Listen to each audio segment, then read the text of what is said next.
10th unit 5வா? Unit 5ல் நேற்று பார்த்து தமிழ்நாட்டில் தொழில் தொகுப்புகள், தொழில் தொகுப்பு எவ்வாறு தோன்றுது அப்படின்னு சொல்கிறாங்க.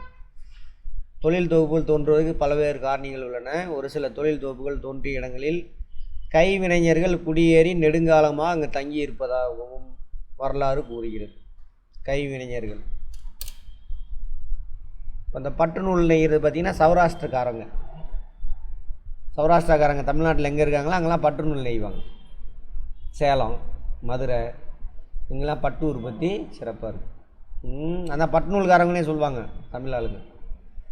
அதேமாதிரி குஜராத்தில் அங்கே பார்த்திங்கன்னா அங்கே வந்துட்டு இந்த வைர வியாபாரிங்க அங்கே வந்து செட்டில் ஆகிருப்பாங்க. வைரம் ஃபேமஸ் இன்னமும் குஜராத்தில் வந்து அது பட்டை திட்டி அனுப்புவாங்க ரொம்ப காலமாக, இப்போ இல்லை. அந்த மாதிரி அதெல்லாம் அது எங்கே பேர் அவன் கைத்தறி நெசவு தான் சொல்லியிருக்கிறான். அதுக்கு சில துறைகளில் ஒரு பெரிய நிறுவனம் நிறுவப்படும் பொழுது அதன் உள்ளீடு மற்றும் பணிகளின் தேவைகளை கவனித்துக் கொள்வதற்காக தொழில் தொகுப்பு உருவாகுது. சரியா? அங்கே ஒரு பெரிய நிறுவனம், அப்போது சென்னையில் ஹுண்டாய் கார் கம்பெனி வந்துச்சு, பெரிய கம்பெனி. அதுக்கு தேவையான உள்ளீடு வெளியீடு பணிகள். உள்ளீடுனா என்னது அதான் சொல்லியிருப்பேன். கார்னால் அவன் முழுசாக அவன் தயாரிக்க மாட்டான். போல்டு நட்டு ஒவ்வொரு கம்பெனியும் கொடுத்துருவான். எல்லாம் டயர் கீர் எல்லாம் எதுவுமே அவன் தயாரிக்க மாட்டான். எல்லா ஸ்பேர் பார்ட்ஸும் ஒவ்வொருத்தரும் தயாரித்து அனுப்புவான். அதை அசம்பிள் பண்ணுறது மட்டும்தான் அவன் வேலை. அப்போ அந்த இத்தனை கம்பெனி அந்த ஹுண்டாய் கம்பெனி சுற்றியில் வந்துடும். அதான் சொல்கிறாங்க. சில நேரங்களில் ஒரு வட்டாரத்தில் மூலப்பொருளை பயன்படுத்தி உற்பத்தி ஊக்குவிக்கும் அரசாங்கம் முடிவு செய்யலாம். எடுத்துக்காட்டு தமிழ்நாட்டில் பார்த்திங்கன்னா கரும்பு உற்பத்தி. கரும்பு எங்கே உற்பத்தி அதிகமாக நடக்குதோ அதுக்கு பக்கத்தில் தான் சுகர் ஃபேக்ட்ரி இருக்கும். மோகனூர் சுகர் ஃபேக்ட்ரி அதிகமாக இருக்கும். திருவண்ணாமலை பக்கம் அங்கெல்லாம். அதே மாதிரி இரும்பு எக்கு எங்கே கிடைக்குதோ அங்கே, இப்போ ஒரிசா,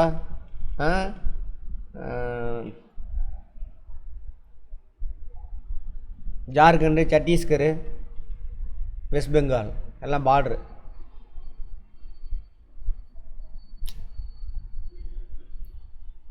இந்த இடத்துல இரும்பு தாது அதிகமாக கிடைக்குது, நிலக்கரி அதிகமாக கிடைக்குது. இதெல்லாம் வந்துட்டு இரும்பு உற்பத்திக்கான முக்கியமான மூலப்பொருள்.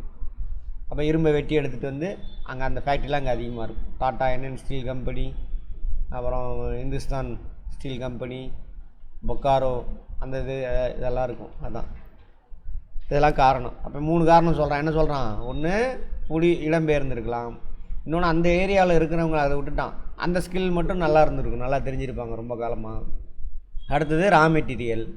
அடுத்து ஒரு பெரிய கம்பெனி வரும்பொழுது அதை சுற்றியில் என்ன பண்ணுவோம், அது ரிலேட்டடான கம்பெனிலாம் வரும் அப்படின்னு சொல்கிறாங்க. தமிழ்நாட்டின் தொழில்மயமாதலின் முன்னேற்றம் பற்றிய வரலாறு.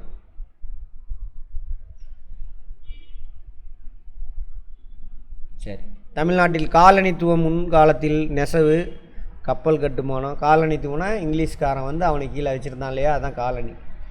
ஒரு நாடு இன்னொரு நாட்டை பிடிச்சி அவன் கண்ட்ரோலில் வச்சுருந்தானாக்கா அது வந்து எந்த நாடு கண்ட்ரோலில் இருக்குது அதுதான் காலனி. கலோனியலிசம் அப்படிம்பாங்க, அல்லது இம்பீரியலிசம் சொல்லுவாங்க. இரும்பேக்கு தயாரிப்பில் மண்பாண்டங்கள் தயாரித்தல் போன்ற தொழிலில் சிறந்த நடவடிக்கையில் ஈடுபட்டதாக சான்றுகள் இருக்காமா. இது மட்டும் நெசவு, கப்பல் கட்டுமானம், இரும்பு எக்கு தயாரித்தல், மண்பாண்டம் தயாரித்தல். தமிழ்நாடு பறந்து விரிந்த கடற்கரை கொண்டுள்ளதால் பல நூற்றாண்டுகளாக தென்கிழக்கு மற்றும் மேற்கு ஆசியாவுடன் வர்த்தகத்தில் ஈடுபட்டது. வியாபாரம் இதை பற்றி நான் முன்னாடியே சொல்லியிருப்பேன்னு நினைக்கிறேன். இந்தியாவோட லொக்கேஷன், தமிழ்நாட்டோட லொக்கேஷன், இந்தியாவை சேர்த்தியே சொல்லிக்கலாம்.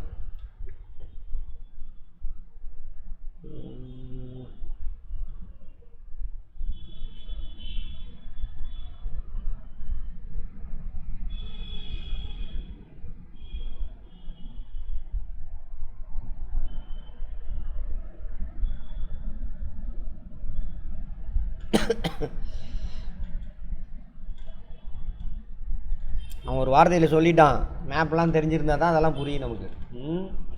அது உங்களுக்கு இது நடத்தணும்னா என்னென்னு தெரியல, பார்ப்போம்.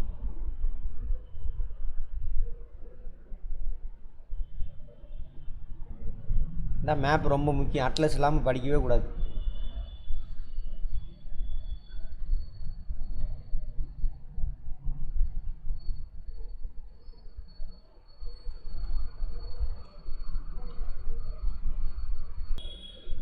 பாருங்கள், தமிழ்நாட்டோட லொக்கேஷன் இதுதான். ஏன்னா தமிழ்நாடு சொல்லியிருப்பான். சீனா கூட வர்த்தகம், சீனாக்கார இந்த கடை பக்கம் உள்ளவெல்லாம் அவன் பொருளை கொண்டு வந்து நம்மகிட்ட கொடுத்துருவான். சென்டர் பாயிண்ட்டுன்னு வச்சுக்கோங்களேன். ஈராக், இது ரோமு, கிரேக்கம், எஜிப்து, அரேபியா, இது ஈரானு, ஈராக்கு, இந்த நாடுகள்லாம் அவன் பொருளை எடுத்துகிட்டு வந்து இங்கே கொடுத்துட்டு நம்மகிட்ட இருக்கிற பொருள் இவன்கிட்ட உள்ள பொருளெலாம் வாங்கிட்டு போவான். இல்லைனா வேணா பண்ணு ரொம்ப தூரம் அங்கே போயிட்டு வரணும், கஷ்டம். நம்மளோட லொக்கேஷன், தமிழ்நாட்டோட லொக்கேஷன் அந்த மாதிரி. இந்திய துணைக்கண்டத்தையே சேர்த்திக்கணும். நிறைய அதான் சொல்கிறாங்க. இந்தியாவினுடைய நம்ம தமிழ்நாடு லொக்கேஷன் இருக்கு இல்லையா, பறந்து விருந்து கடற்கரை கொண்டுள்ளதால் பல ஆண்டுகளாக, கடற்கரை மட்டும் கிடையாது, ஜியாகிரபிக்கல் லொக்கேஷன், தென்கிழக்கு மற்றும் மேற்கு ஆசியாவோட வர்த்தகத்தில் ஈடுபட்டது. இது தென்கிழக்கு நாடுகள், சீனா, மேற்கு ஆசியா. இது நாட் ஒன்லி மேற்கு ஆசியா, கிரேக்கம், ரோமு, அவங்களாம். தமிழில் பார்ப்போம், ஹிஸ்ட்ரியில் பார்ப்போம். அதை பற்றிலாம் ஹிஸ்ட்ரியை தான் சொதப்பி வச்சுருக்கானுங்க இவனுங்க. அவனுங்க வரலாறாக இந்தியாவை வந்து அவனுங்களை தான் மாற்றுறதுக்காக இல்லாத வேலை பண்ணிகிட்ருக்கானுங்க. தொழில் புரட்சிக்கு பிறகு இங்கிலாந்திலிருந்து உற்பத்தி செய்யப்பட்ட இயந்திரங்களின் இறக்குமதியின் காரணமாக போட்டி நிலவி கைத்தறி நெசவு தொழில் வீழ்ச்சிக்கு காலனித்துவ கொள்கை பங்களித்தன. பிரிட்டிஷ்காரன் ஃபஸ்ட்டு இங்கே இந்தியாவை பிடிச்ச உடனே நம்ம நாட்டில் இருந்தால் துணியெல்லாம் வாங்கிட்டு போவானுங்க. அதுக்கப்புறம் என்ன பண்ணுவானுங்க ஃபஸ்ட்டு, அதுக்கப்புறம் இவன் நாட்டை பிடிச்ச உடனே இங்கேருந்து ரா மெட்டீரியல் வாங்கிட்டு போவான். துணி நெய்யறதுக்கு ரா மெட்டீரியல் எது? எங்கள் அந்த பொண்ணு ஃபேஸ் தெரியல பாருங்கள், தள்ளி உட்காருங்க.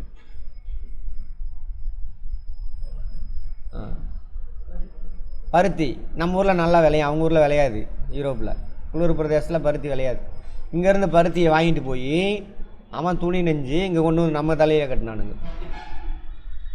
அப்புறம் தான் அந்த இங்கேருந்து போன ரா மெட்டீரியல் பருத்திலாம் இருக்குல்ல, அதை நெய்யறதுக்கு அங்கே ஆள் பற்றாக்குறை கிடைக்கல. அப்புறம் தான் அதோட விளைவாக தான் தொழில் புரட்சி, இயந்திரம் கண்டுபிடிக்கிறான் துணி நெய்யறதுக்கு. கேட்பாங்க எந்த துறையில் முதல்ல தொழில் புரட்சி வந்தது அப்படின்னா நெசவு தொழில் தான். தொழில் புரட்சி என்னென்னு பார்த்தோம் இல்லையா, புதிய இயந்திரங்களை பயன்படுத்துறது மூலிமா பணியாளரோட எண்ணிக்கையை குறைக்கணும். சரியா, ரைட். அதை பற்றி முன்னாடி பேசியிருக்கோம்.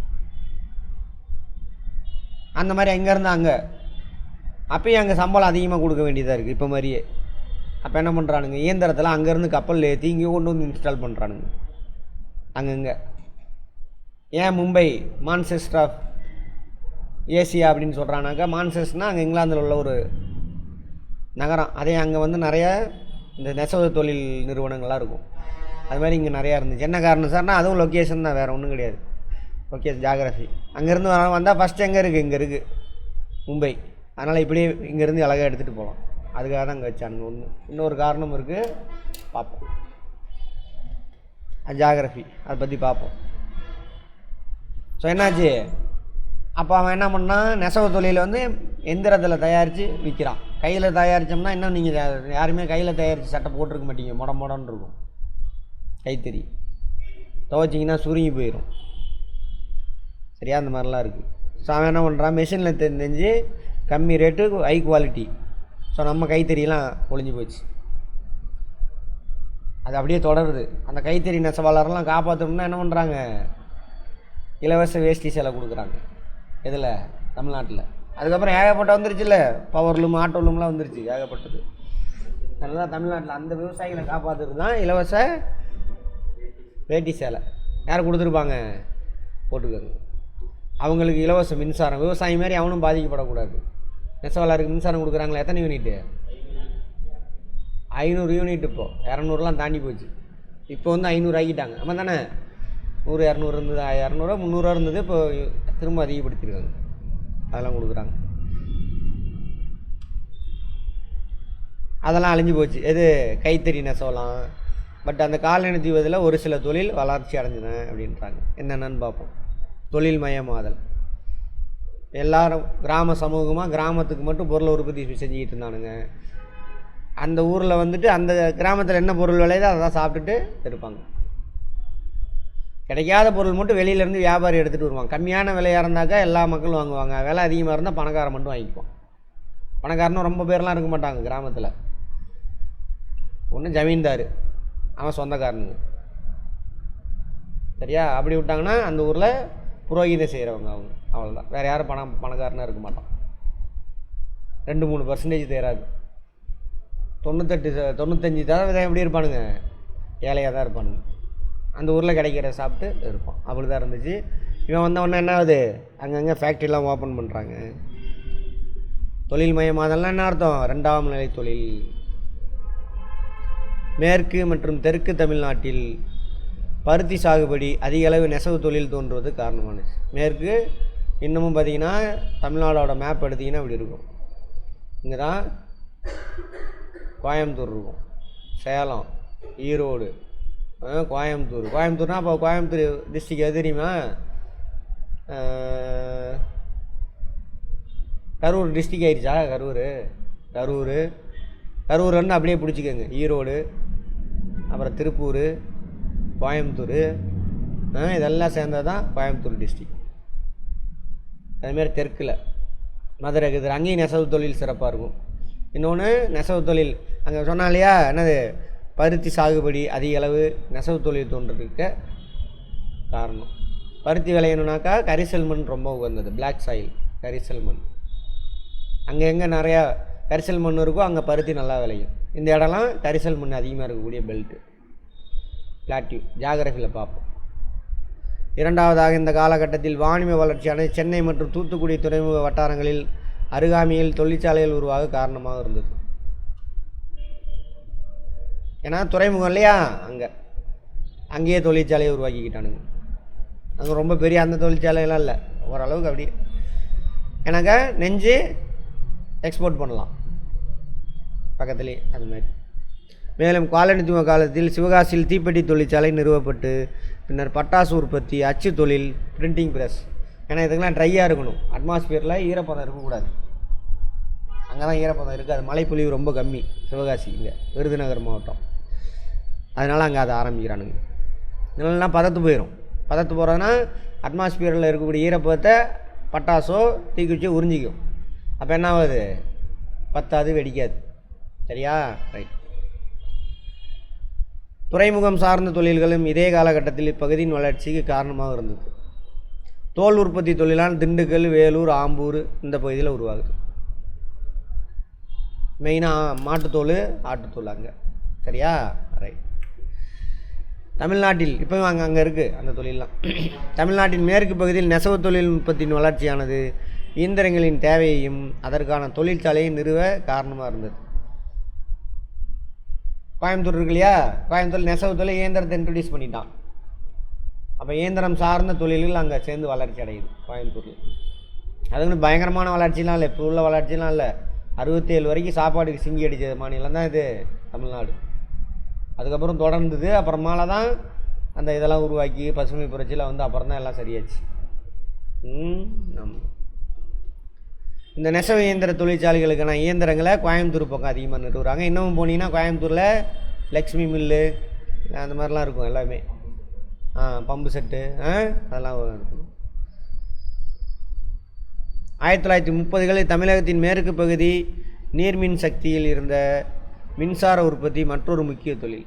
மேற்கு பகுதியில் 1930களில் என்ன ஆயிடுச்சு? நம்ம இது வந்துருச்சு, மேட்டூர் டேம் வந்துருச்சு. அப்போ நீர் மின்சாரத்து மூலிமா என்ன பண்ணுறாங்க? மின்சாரம் தயாரிக்கிறாங்க. இயந்திரங்களுக்கு ரொம்ப யூஸ்ஃபுல்லாக இருக்கும். அதேமாதிரி நிலத்தடி நீரை எடுக்கிறதுக்கு எண்ணெய் இயந்திரங்களை டீசல் ஊற்றி என்ன பண்ணுவாங்க? மோட்ரு ஜென்ரேட்டர் இருக்கு மாதிரி இருக்கும், டீசல் ஊற்றி தண்ணி எடுப்பாங்க. அதுக்கெலாம் அப்போ தான் பர்மிஷன் கிடைக்கிது. வேளாண்மை தொழில் விரிவடைந்ததுடன் எண்ணெய் இயந்திரங்கள் தேவையும் அதிகரித்தது. எண்ணெய் இயந்திரம்னா அது டீசல் மோட்டார் ஸ்டார்ட் பண்ணுவாங்க, புட்டு புட்டு புட்டு புட்டு அடிக்கும். இப்போ சுவிட்ச் போட்டால் தண்ணி வருதில்ல, அது நான் அந்த மோட்டரையும் பார்த்துட்டேன். அதை யூஸ் பண்ணவும் தெரியும். அப்போ எங்கள் வயலில் இருக்கும்பொழுது வச்சு சுற்றணும், கரகரன்னு சுற்றி இழுக்கணும், இழுத்தோம்னா ஓடும் விட்டு விட்டு விட்டு. இதன் காரணமாக இதனை சார்ந்த எண்ணெய் இயந்திர உதிரி பாகங்கள் பழுது பார்க்கும் தொழிற்சாலையாக அதிக அளவில் மேற்கு மண்டலத்தில் உருவாகுது. சரியா? இயந்திரம்லாம் தயாரிக்க என்ன வேணும்? உலோக தொழிற்சாலை, வேளாண் சார்ந்த இயந்திரங்கள் இதெல்லாம் தயாரிக்கப்படுது மேற்கு மண்டலத்தில். சுதந்திரத்துக்கு பின் 1990களின் முற்பகுதி. 1990 என்னது? 91 தான் என்னது? புதிய பொருளாதார கொள்கை, எல்பிஜி பாலிசி. அதுக்கு முன்னாடி 1950 47லேருந்து 90 வரைக்கும். நடுவன் ஒன்றிய அரசாங்கம், யூனியன் கவர்மெண்ட், மாநில அரசு நிறைய உருவாக்குனாங்களாமா. சென்னையில் ரயில் பெட்டி தயாரிக்கும் தொழிற்சாலை. இரண்டாவது ஐந்தாண்டு திட்டம் இருக்கு இல்லையா, அப்போ நிறையா தொழிற்சாலையெல்லாம் உருவாக்குவாங்க. இப்போ காமராஜர் பீரியட் அவர் தான் கேட்டு வாங்குவார். ஐசிஎஃப், இந்தியன் கோச் ஃபேக்ட்ரின்னு நினைக்கிறேன். ஐசிஎஃப் ஒரு பாட்டு வருமே, அண்ணா நகர் ஆண்டாள், ஐநாவரம் கோபாலு, ஐசிஎஃப்பில் எடுக்கிறாண்டா தண்டாளு, அவன் தானே, அந்த ஐசிஎஃப் தான் அது. இங்கே அப்ரெண்டிஸாக வேலை செஞ்சவன் தான் நேற்று டெல்லியில் போராட்டம் நடத்திட்டு இருக்காங்க. அப்ரெண்டிஸாக வேலை நம்மளால் கொடுக்காம எல்லாம் வட இந்தியனங்களாம் போட்டுக்கிட்டு இருக்கானுங்க. இதில் எவ்வளோ சேட்டை போயிருங்க. நம்ம ஊரில் உள்ள ஒரு தொழிற்சாலைக்கு அவனுங்களாம் பிடிச்சிட்டு வந்து வேலைக்கு அமுத்துறாங்க. நம்மளை எல்லா பக்கமும் ஒன்றிய அரசாங்கத்தில் வேலைக்கு கொடுக்க மாட்டேங்கிறானுங்க. இந்த பேங்கிங் அதான் அவனுங்க கண்ட்ரோலில் இருக்கிற எதுலேயுமே சும்மா பேருக்கு கொடுக்குறானுங்க வேலை. தமிழர்களை விட மாட்டேங்கிறானுங்க. சென்னையில் ரயில் பெட்டிகள் தயாரிக்கப்படும் தொழிற்சாலை. திருச்சிராப்பள்ளியில் bell, Bharat heavy electric limited. இதெல்லாம் ஒரு நம்ம இரண்டாவது ஐந்தாண்டு திட்ட காலத்தில் காமராஜர் பீரியடில் கொண்டு வந்தது. இன்னும் இருக்குது இருக்குது. அது அங்கே தான் பாரத் இதில் வந்துச்சு. ஒரு கொஸ்டின் வந்துருக்கு தெரியலையா, சென்னையில் தயாரிக்கப்பட்ட ரயில் பெட்டி வந்துச்சா? தயாரிக்கப்பட்டன்னு தானே வந்துச்சு, புரிஞ்சுக்கணும் வார்த்தை. அதே தான் ஐசிஎஃப், இந்தியன் கோச் ஃபேக்ட்ரி பெரம்பூரில் இருக்குது. பெரம்பூர் சென்னையில் தான் இருக்குது. அதேமாரி பாரத் ஹெவி எலக்ட்ரிக் லிமிடெட் பெரிய இதெல்லாம் அங்கே சென்னையில் இருக்குது. அது இப்போ ஓரளவுக்கு செயல்படுது, ஃபுல்லாலாம் இல்லை. அதை பெல்லுக்கு தேவையான சின்ன சின்ன பொருள் தேவையான தொழிற்சாலை அதை சுற்றிலும் வளருது அப்படின்றாங்க. அதேமாதிரி ஆவடினாக்கா அது ஊர் பேர் ஆவடி கிடையாது, அம்யூஸ்மெண்ட் வெஹிக்கிள் சம்திங்னு வரும். அதாவது டேங்கு, இராணுவ தளவாடம் தயாரிக்கிற இடம். அதுக்காக ஆவடியில் அந்த ஒரு தொழிற்சாலை உருவாகுது. அப்புறம் அங்கே அது ஒரு நகரமாக மாறுது ஆவடி. இது பாருங்க, போர் தளவாடங்கள் தயாரிக்க கனரக வாகன தொழிற்சாலை அமைக்கப்பட்டது ஆவடியில். அதோட சுருக்கம் தான் இது. அடுத்து ஸ்டாண்டர்ட் மோட்டார்ஸ் நிறுவனம், எஸ்எம், சென்னையில் மகிழுந்து உற்பத்தி செய்ய தொடங்கிதாம்மா. கேட்பாங்க எங்கே இருந்துச்சு. அதேமாதிரி அசோக் மோட்டார்னால் இப்போ அசோக் லேலான்னு மாறிடுச்சு. ஏஎல்னு இருக்கும், சிம்பிள் வேறு மாதிரி இருக்கும், இப்படி போட்டிருக்குன்னு நினைக்கிறேன்.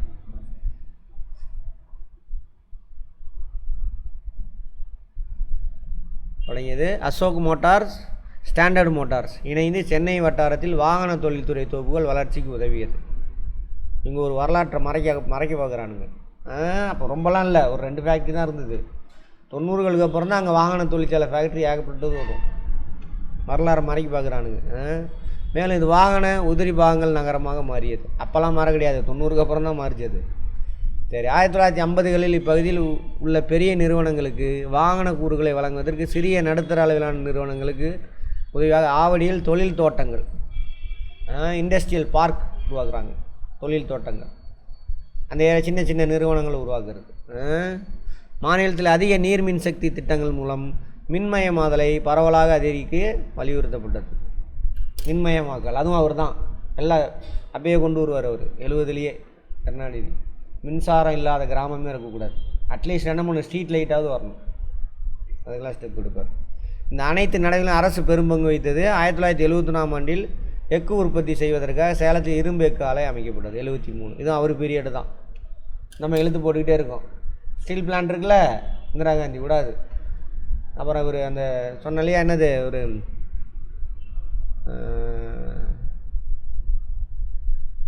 டெவலப்மெண்ட் கவுன்சில், நேஷ்னல் என்டிசி, அதில் பேசிகிட்டு இருக்கும்போது வற்புறுத்தி இதை ஓப்பன் பண்ண வைப்பார். அந்த அம்மா கண்டுக்காது. அப்புறம் எந்திரிச்சு வந்துடுவார் பெங்களூர்லேருந்து. அப்புறம் தான் ஓப்பன் பண்ணுவாங்க இதெல்லாம். அதேமாதிரி இந்த சிப்காட் அந்த கதையெல்லாம் சொல்லலை. இங்கே வேறு எங்கே பார்த்தோம், இதில் இருக்கா இல்லையான்னு தெரில, பார்ப்போம். சிப்காட்லாம் எப்போ வந்துச்சுன்னு பார்ப்போம். 1970 மற்றும் 80களில் கோயம்புத்தூர் பகுதியில் விசைத்தறி நெசவு, பவர்லூம் தொழில் தொகுப்புகள், அதேபோல் திருப்பூரில் பின்னல் ஆடை இதுக்குள்ளே தான் நடந்திருக்கு, இந்த கேப்பில் தான் நடந்திருக்கும். 75 வரைக்கும் யார், அந்த ஆள் தான். கரூரில் வீட்டு அலங்கார பொருள் தொழில் தொகுப்புகள் இக்காலகட்டத்தில் உருவாகியது. மாநில அரசின் மூலம் பல்வேறு பகுதியில் தொழில்துறை தோட்டங்கள், இண்டஸ்ட்ரியல் பார்க்கு உருவாக்குறாங்க. அந்த எந்த வருஷம் போடலைங்க, சிப்காட்டு சிட்கோ அதெல்லாம் போடல. போட்டு அந்த அங்கங்கே தொழில் போய் இப்போ உருவாக்குறாங்கல்ல, அங்கே தோல் தொழில்பேட்டை எங்கே அரியர் உள்ள இந்த பக்கம் திருவண்ணாமலையில், அதுமாதிரி ஒவ்வொன்றும் அதெல்லாம் அவர் தான் கொண்டுட்டு வருவார். அதுவும் அப்போ சிக்கல் அதிகம். எப்போயாவது கொஞ்சம் அறிவாளிங்களாம் இருக்காங்க, அப்போல்லாம் முட்டாளுங்களாக இருப்பானுங்க அமைச்சர் வழியும். அவனுங்களை வச்சுக்கிட்டு அப்புறம் ஐஏஎஸ் ஆஃபீஸர்லாம் எங்கால் தான் இருப்பான், அவனுங்களாம் மீறி பண்ணணும் அதெல்லாம். செக்ரட்டரி இப்பயே பாருங்கள் சேட்டை ஐஏஎஸ் ஆஃபீஸருங்களாம் இவனும் கூட ஒரு பக்கமாக சேர்ந்துக்கிட்டு கவர்மெண்ட்டை ஸ்தம்பிக்க வைக்கிறானுங்க. அப்புறம் அப்போல்லாம் செய்கிறதுலாம் பெரிய விஷயம்.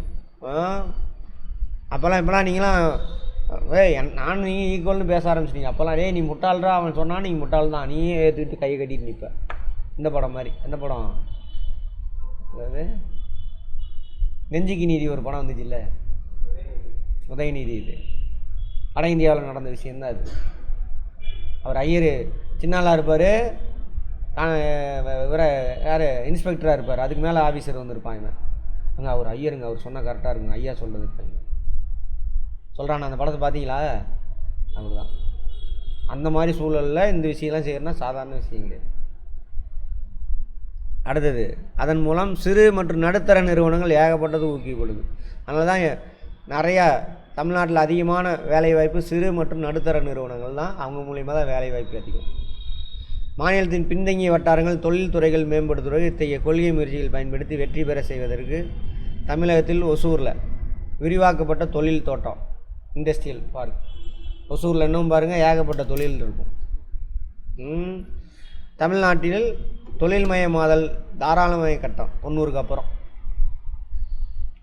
நிறைய விஷயத்தை அங்கே சொல்ல வேணும்னே மறுத்துட்டானுங்க, அதுதான் சொல்லிட்டு வரேன்.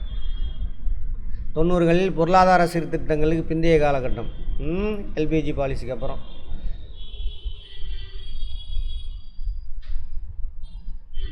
எல்பிஜி பாலிசி வந்துருச்சா, லிபரலைசேஷன், ப்ரைவேட்டைசேஷன், குளோபலைசேஷன், தனியார் மயமாக்கல், உலகமயமாக்கல். அப்போ வேலை வாய்ப்பு பெருக்கணும். அப்போ என்ன பண்ணணும், வெளிநாட்டிலேருந்து எல்லாத்தையும் பிடிச்சிட்டு வரணும். நல்லா போடுவாங்க.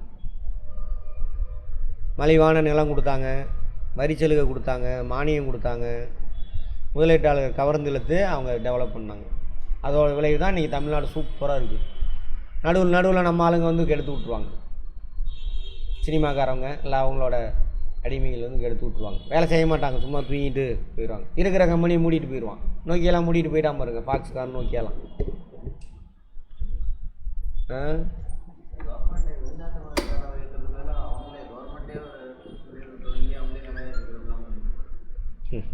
நல்லாவே இருக்குது. அதெல்லாம் ஒழுங்காக நடக்காது, விளங்காது. கவர்மெண்ட்டே முதலீடு இல்லை, பணம் இல்லை, இன்ஃப்ராஸ்ட்ரக்சர் டெவலப்மெண்ட் மட்டும்தான். நீங்கள் தான் எல்பிஜி பாலிசியில் கையெழுத்து போட்டிங்களே, அப்புறம் என்ன பண்ணுவீங்க? கடன் வாங்குவீங்க. எல்பிஜி பாலிசியில் கையெழுத்து போட்டாச்சு, நீ புதுசாக தொழில் தொடங்க விட மாட்டான் நீ. யூனியன் கவர்மெண்ட் தொடங்குறான்னு நீ போனாலும் மெடிக்கல் காலேஜே ஓப்பன் பண்ணாதான்றான். சொல்கிறானா, இத்தனை பேர்த்துக்கு இத்தனை டாக்டர் தான் இருக்கணும், அதிகமாக இருக்கிற மாநிலத்துக்கெலாம் புது மெடிக்கல் காலேஜ் இல்லைன்றான். தமிழ்நாடு மெடிக்கல் காலேஜ் ஓப்பன் பண்ண முடியாதுன்ட்டான் இப்போ போன மாதம், தெரியுமா?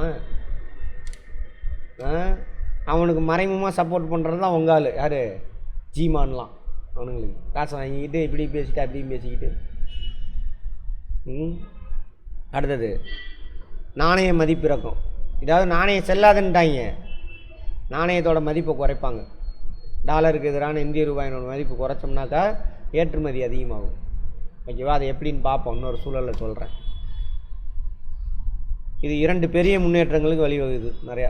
தமிழகத்தில் மிக நீண்ட காலமாக இருந்த முக்கிய தொழில்கள் சர்க்கரை, உரம், சிமெண்ட்டு, விவசாய கருவிகள், இரும்பு மற்றும் எஃகு ரசாயனங்கள், மின்மாற்றிகள், காகிதங்கள் போன்றவைலாம் ரொம்ப காலமாக இருக்குது அப்படின்றாங்க.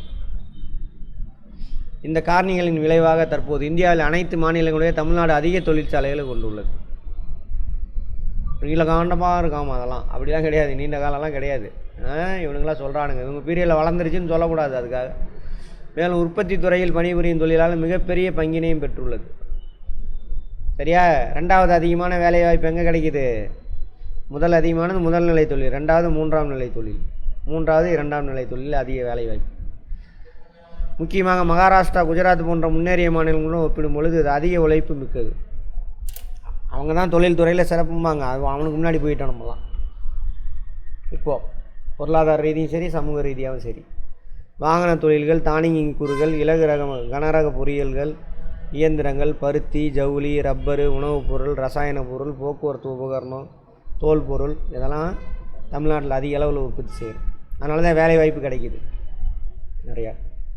சும்மா அண்டர்ஸ்டாண்டிங் பார்த்துட்டு மட்டும் வாங்க, பார்த்தா அங்கே கேள்வி கேட்டால் நான் ஆன்சர் போட்டுருவோம். ஃபேக்டை மட்டும் பார்த்துக்குவோம். மற்ற மாநிலங்கள் போல் அல்லாமல் தமிழக அனைத்து பகுதியிலும் தொழில் தொகுப்பு இருக்குது. பிளான் பண்ணி ஓப்பன் பண்ணாங்க இண்டஸ்ட்ரியல் பார்க்கு. இப்போ அதை இன்னும் டெவலப் பண்ணுறாரு. எல்லா மாவட்டத்துலேயும் தொழில்துறை இருக்கணும். அவரால் முடிஞ்ச அந்த 18 வருஷத்தில் அந்த ஆள் பண்ணிட்டு போனார். இவங்க வந்து அதை மூடுறதுக்கு தான் பார்ப்பாங்க. அதுக்கப்புறம் கண்மணியாக இருக்கட்டும், இவராக இருக்கட்டும். இப்போ வந்து என்ன பண்ணுறாங்க, அடுத்தது இன்னொரு 5 வருஷம் அதான் கண்டினியூ ஆகணும். கண்டினியூ ஆனால் தான் நல்லது. எல்லா டிஸ்ட்ரிக்ட்லேயும் இதேமாதிரி தொழிற்சாலை வரும். இப்போ பயங்கரமாக டெவலப் ஆகிடும். சரியா? எடுத்துக்காட்டு பார்த்தீங்கன்னா சேலத்துலேயே பாருங்கள். 18 ஜெயலலிதா இருக்கும்போது 15, 16லேயே பாக்ஸ்கான் நோக்கியெல்லாம் மூடிட்டு கிளம்பிட்டாங்க கம்பெனியை. தெரியுமா? அந்த மாதிரி நிறைய பேர் ஓடிடுவானுங்க. போய் பணம் முடுங்குவாங்க, எனக்கு இத்தனை பர்சன்டேஜ் கொடு அப்படின்ட்டு ஓடிடுவானுங்க. உங்கள் பீரியடில் இவனுக்கு வந்து தொடங்கி வைப்பானுங்க, ஓடிடுவான். அதே மாதிரி டைட்டில் பார்க்கு சேலத்தில் கொண்டு வந்தாங்க. 10 வருஷம் ஒன்றுமே இல்லை. இப்போ தான் திரும்ப அது பில்டிங்லாம் கட்டி ரெடி ஆகிடுது. அது வந்துருந்தா என்ன இருக்குங்க, நிறைய பேருக்கு வேலை கிடச்சிருக்கு. அப்போ தான் இந்த கேப் ஜெமினி, ஃபஸ்ட் அமெரிக்கெல்லாம் சேலத்துக்கு வந்தானுங்க. இந்த நிறைய பேருக்கு வேலை கிடைக்குதா? கேப் ஜெமினிலே 2000 பேர் வேலை செய்கிறார். 2000 குடும்பம் சும்மா இல்லை. அதுமாதிரி ஃபஸ்ட் அமெரிக்கன் அதில் ஒரு 2000 பேர் வேலை செய்வோம். அதுக்கப்புறம் எந்த டெவலப்மெண்ட்டும் இல்லை. அப்போ அவன் வேலைக்கு போய் வருமானம் வந்தான்னா அவன் டேக்ஸ் கட்டுவான். அவன் வாங்குகிற பொருள்லாம் டேக்ஸு அரசாங்கத்துக்கு போவான். அதை வச்சு தான் அப்படி டெவலப் ஆகணும். அப்பா சம்பாரித்து வச்சதில் பையன் தின்னுட்டே இருந்தானா நான் ஒரு ஸ்டேஜில் கரைஞ்சிட்டு போயிடும். அப்புறம் திரும்ப வந்து பையன் சம்பாதிக்கணும். இப்படி தான் ஆகிட்டு 10 வருஷமாக அவனுக்கு சேர்த்து வச்சு அந்த வரி பணம் அதிலேயே ஓடிக்கிட்டே இருந்துச்சு. டெவலப்மெண்ட் இல்லை. திரும்ப என்ன ஆகும், இப்போ டெவலப் பண்ணி விடுவானுங்க. அடுத்து இதோட பலன் பின்னாடி அவனுக்கு வைப்பான். அடுத்து வருவானுங்க. இவனுங்களுக்கு தான் ஒன்றும் தெரியாதே, அடிமைகளாகவே இருக்கிறது. அன்னையிலேருந்து இன்றைக்கி வரைக்கும் அவங்க தலைவரிலேருந்து இன்றைக்கி இருக்கிற தொண்டை வரைக்கும் அடிமைகள் தான். யாருக்கு அடிமை? யூனியன் கவர்மெண்ட்டுக்கு. இந்த அம்மா மட்டும் நடுவில் கொஞ்சம் அடிமை இல்லாத மாதிரி இருந்துச்சு. ஆனால் அவங்களோட பிரின்சிபல் தான் ஃபாலோ பண்ணிச்சு. இதெல்லாம் புரிஞ்சுக்கணும் நீங்கள். தொழில்துறைகள் பரவி இருக்கணும். மேலும் அவற்றுள் பல தொழில் ஏற்றுமதி சார்ந்தவை. மாநிலத்தின் சாலைகள், ரயில் போக்குவரத்து, வான்வழி போக்குவரத்து, முக்கிய துறைமுகங்கள் இதெல்லாம் யார் கேட்டு வாங்கியிருப்பாங்கன்னு பாருங்கள். எல்லாமே யார் பீரியடில் வாங்கினான்னு பாருங்கள். இதெல்லாம் அவங்க தான் உருவாக்கியிருப்பாங்க. நன்கு வளர்ச்சி அடைந்துள்ளது. 4 வழிச்சாலை இந்தியாவிலே தமிழ்நாடு தான் நம்பர் 1 நீளமானது. யார் பீரியடில் உருவாக்குனது? வாஜ்பாயின்றுவானுங்க. உடனே டிஆர் பாலு போக்குவரத்துறை அமைச்சராக இருக்கும்பொழுது போட்டால் தான் இங்கேருந்து சென்னைக்கு 4 வழிச்சாலை. இப்படி இருக்குல்ல, சென்னைக்கு. அது சென்னையிலேருந்து கன்னியாகுமரி வரைக்கும் டிஆர் பாலு இருந்தப்போ போட்டது. அதுக்கப்புறம் நிறையா ஏகப்பட்டது இருக்குது. அங்கங்கே போட்ட பிளான்லாம் அப்போ போட்ட பிளான் தான். இப்போ எங்கெங்கெல்லாம் இப்போ ரோடு பெருசாக தோணுதோ அப்போ போட்ட பிளான். 2004லேருந்து 9 வரைக்கும். அதுக்கப்புறம் 9ல் திரும்பவும் காங்கிரஸ் கூட்டணி தான். கொடுக்க மாட்டாங்க. நீங்கள் உங்கள் மாநிலத்தை மட்டும் டெவலப் பண்ணிக்கிறீங்க, எங்களுக்கு வேணும் அப்படின்னு வேறு மாநிலம் கொடுத்துருவாங்க. புரிஞ்சுதா? டிஆர் பாலு தெரியுமா? சரி. தமிழ்நாட்டின் முக்கிய தொழில்துறை தொகுப்புகள். தானியங்கி தொகுப்புகள், ஆட்டோமொபைல்ஸ். தானியங்கி வாகனம் இருக்குல்ல, அது ஒன்று ஒசூர், இன்னொன்று சென்னை. அப்புறம் இந்த இதுக்கெல்லாம் பாடி கட்டுறது மேலே, அது வந்து நாமக்கல், கரூர் அந்த பக்கம். சென்னை பெரிய அளவிலான வாகன தொழில்துறை தளமாக இருப்பதால் ஆசியாவின் டெட்ராய்டு என அழைக்கப்படுகிறது. இந்த ஏகப்பட்ட கம்பெனி இருக்கானுங்க. இப்போ கூட ஏதோ ஒரு கம்பெனி ஆடிக்காராக ஏதோ வர போகிறான்னு நினைக்கிறேன். ஏதோ ஒரு கார் கம்பெனி போகிறான்னா அவனுக்கு போய் வேறு கம்பெனிக்காரனை வாங்க வச்சு உட்கார வைக்கிறாங்க. மிக அதிகமான தானியங்கின் தொழிற்சாலை ஒருங்கிணைக்கும் ஒரு உதிரி பாகங்கள் தலைமையிடமாக திகழ்கிறது. சில உள்நாட்டு நிறுவனங்கள் டிவிஎஸ், டிஐ சைக்கிள்ஸு, அசோக் லைலாண்ட் இதெல்லாம் உள்நாட்டு. ஸ்டாண்டர்ட் மோட்டார்ஸ், இப்போ Hyundai, Ford, Daimler, Benz company கூட இருக்குங்க. ரெனால்ட்டு, நிசானு இதெல்லாம் இருக்குது. இதெல்லாம் எம்என்சி கம்பெனிஸ். இதெல்லாம் 96லேருந்து 2004க்குள்ளே வந்த கம்பெனிஸ். 96லேருந்து 2004க்குள்ளே. அதே சேர்த்து 96லேருந்து 2001 அவர் இருப்பார். 2001 ஆட்சி போயிடும். அந்த டைமில் 2004 வரைக்கும் மத்திய அமைச்சராக இருப்பார், வர்த்தகத்துறை அமைச்சர். யார்? முரசொலி மாறன். அவர் தான் அந்த கம்பெனியில் இழுத்துட்டு வருவார். அதுக்கு ஒரு பொருளையாக கிளப்பி விடுவானுங்க. அந்த ஆள் கம்பெனிக்காக அந்த ஆள் காரு வேணும்னு காரு கம்பெனியாக கொண்டுட்டு வரான்ட்டு. இங்கே வேலை செய்கிறாள்லாம் யார்? நம்ம ஆள். ஆமாம் பாருங்கள் இதெல்லாம். அதனால தான் அங்கே இப்படி இவ்வளோ என்னது டெட்ராய்டு, ஆசியாவின் தெற்கு ஆசியாவின் டெட்ராய்டு கார் கம்பெனி நிறையா இருக்குது. அமெரிக்காவில் டெட்ராய்டு இது ஒரு நகரம், அங்கே கார் கம்பெனி நிறையா இருக்குது. அதனால் அந்த பேர் அங்கே வச்சுட்டாங்க.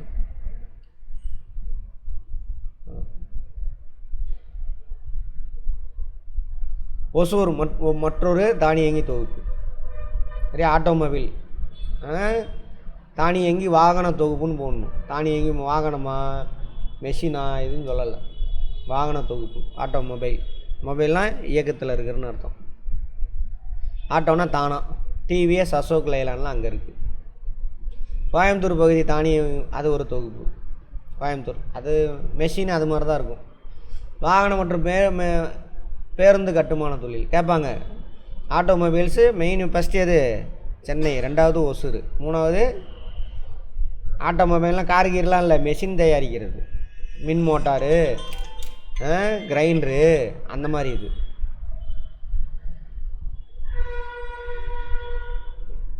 ஹலோ, ஆமாம் ஒன்றே ஒன்று தாம்மா இருக்கும். இன்றைக்கி வந்து வாங்கிக்கம்மா.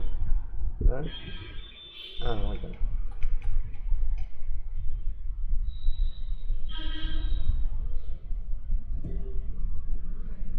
ஒரே நிமிஷம் இருங்க. கட்டுமானம்னா என்ஜினு இது மட்டும்தான் அந்த ஆட்டோமொபைல்ஸு. அது மேலே பாடி கட்டுவாங்க. பைபாஸ்லாம் பார்த்தீங்கன்னா தெரியும், ஒரு கொடை கூட பிடிக்காமல் வெறும் மொட்டை வெயிலில் வண்டி ஓட்டிகிட்டு போவான். என்ஜின் மட்டும்தான் இருக்கும், 4 வீல் இருக்கும், அவ்வளோதான். அதுக்கு மேலே எல்லாமே பில்டு பண்ணணும். அதானே இது கட்டுமானம். பாடி பில்டிங் அது. இந்த பாடி பில்டிங் இல்லை, அது பால்டிங். ஆமாம், கட்டுமானம். தமிழகத்தின் மேற்கு பகுதியில் உள்ள நாமக்கல், திருச்செங்கோடு. யாருப்பா அது? நவீனாவா சுனந்தாவா வேற யாரோ?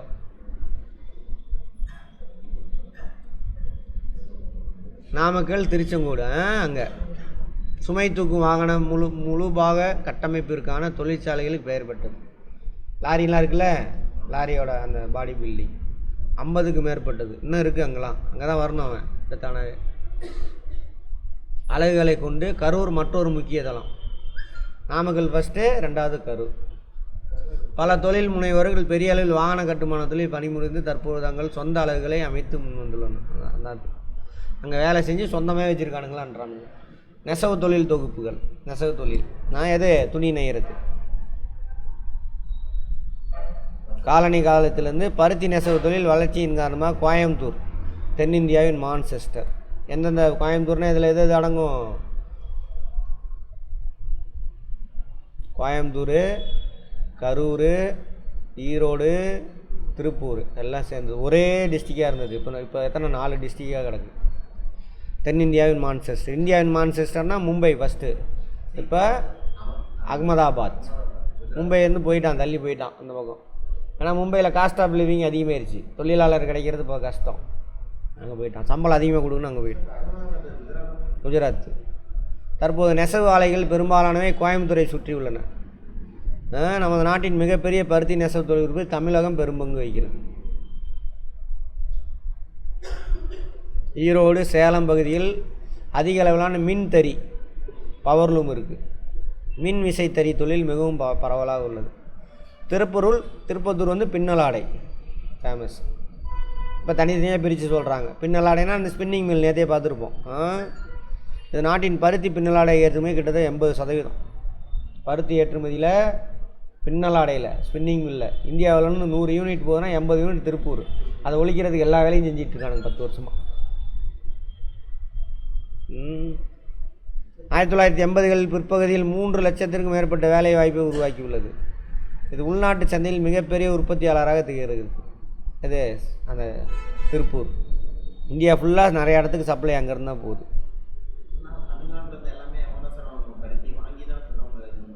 ஆமாம். ஆரம்பத்தில் உள்ளூர் தொலைமுனரால் பெரும்பாலான நிறுவனம் தொடங்கப்பட்டன. இப்போது இந்தியாவின் மிகப்பெரிய முன்னணி ஏற்றுமதியாளர் எல்லாம் அங்கே இருக்காங்க. அங்கே போனீங்கன்னா 10 பேர் இருந்தானாக்கா முதலாளி, அதில் 4-5 பேர் வந்து வடக்கன்ஸ் இருக்கான், சைட் இருக்கான். வடக்கன்ஸ் எல்லாத்தையும் நீங்கள் மொத்தமாக 19 பேசுகிறோம் நம்ம, அப்படி கிடையாது. சேட்டுங்க ராஜஸ்தான் இங்கே இருப்பான் இல்லையா, ஜெயின்ஸ் அவங்க. ரைட்டு. தெற்கு அரைக்கோளத்தில் உள்ள நாடுகள் உலகளாவிய தெற்கு நாடுகள் என அழைக்கப்படுது. Global south. இது எந்த அர்த்தத்தில் சொல்கிறான்னு எனக்கு தெரியல, பார்ப்போம்.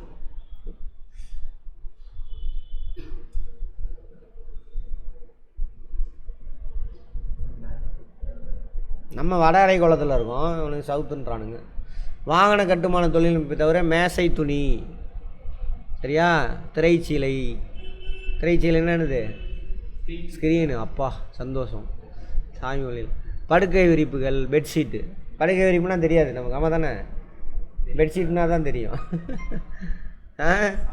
ஆமாம். துண்டு, வீட்டு உபயோக அலங்கார பொருட்கள் துணியில் ஏற்றுமதி செய்யும் முக்கியமான நகரம் கரூர். வாகன கட்டுமானத்தில் 2வது இடம் கரூர். அதுபோக பெட்ஷீட் உற்பத்தியில் முதல் இடம். பவானி குமாரபாளையம் உள்நாட்டு உலகளாவிய சந்தைகளுக்கு தரை விரிப்புகளை உற்பத்தி செய்யும் முக்கிய நகரம். கரூரை தவிர அதுக்கு பக்கத்தில் இருக்குது பவானி. ஈரோடுக்கு முன்னாடிலாம் பவானி, குமாரபாளையம் அதுக்கு முன்னாடி இருக்கக்கூடியது. இங்கேயும் பெட்ஷீட்டு தயாரிப்பில் வேர்ல்டு அளவில் முக்கியமான இடம். பட்டு கைத்தறி புடவைகளுக்கு பிரபலமானது மதுரை, காஞ்சிபுரம். பட்டு கைத்தறி. கம்பளி நம்ம ஊரில் எப்படி நெய்வாங்க? கம்பளி நம்ம ஊரில் கிடைக்கவே கிடைக்கல. அது எப்படி இங்கே கம்பளி ஆடை நெய்வாங்க? அதுவும் இல்லாமல் எனக்கு தேவையும் இல்லை. நமக்கு உள்ளூர் பிரதேசமா? கம்பளிலாம் வீட்டில் இருந்தால் தூக்கி எறிஞ்சிருங்க. என்னைக்காவது யூஸ் பண்ணியிருக்கீங்க? அதை கொஞ்சம் நேரம் போத்திருப்பீங்க, அது மேலே அவுத்து. குளிர் இதெல்லாம் ஒரு குளிரே கிடையாது நம்ம ஊரில். வட இந்தியாவில் கொண்டு போய் விடணுவாங்களே, அதுதான் குளிர்.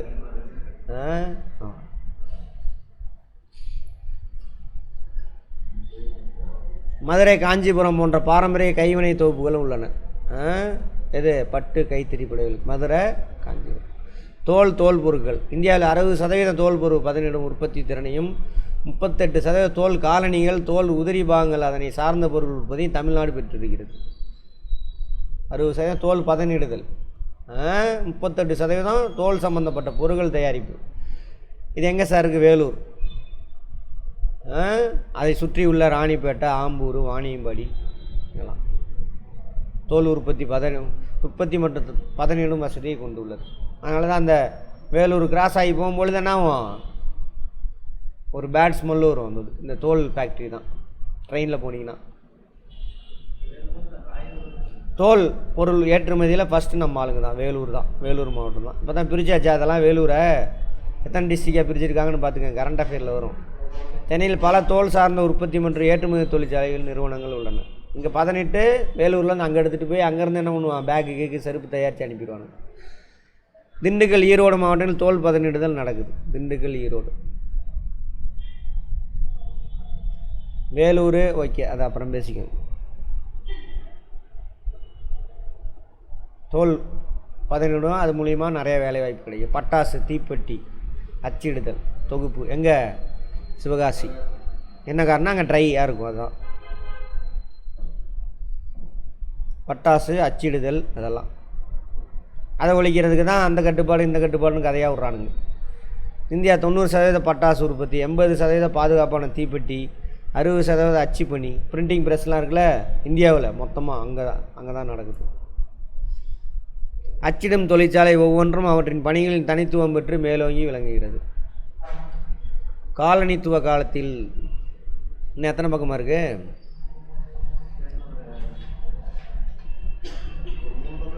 அவ்வளோதானா? சரி, இல்லைன்னா வேகமாக போகணும், அதுக்காக தான். மின்னணுவியல்